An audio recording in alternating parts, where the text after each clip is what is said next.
Welcome to The Last Breakfast. Please enjoy the video. You need an iPhone with iOS 12 or later and your Apple ID signed in. Once ready, open the App Store. Search for Gboard and select Google's app so you know it's official. Tap Get or the download icon and authenticate with Face ID, Touch ID, or your password. Wait for the app to install. You'll see the icon appear on your home screen. Once done, don't open it yet.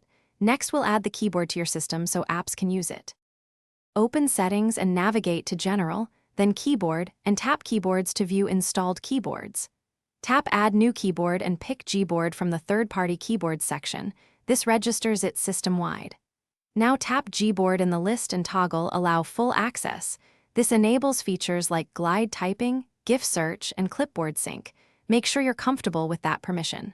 Once enabled, you can reorder keyboards if you want Gboard higher in the list, so switching is faster when you type. When you're in any text field, tap the globe icon or hold it to reveal keyboards and choose Gboard. This switches immediately and activates its features. If you prefer it as your go-to, move Gboard to the top of the keyboards list in settings so fewer taps are needed.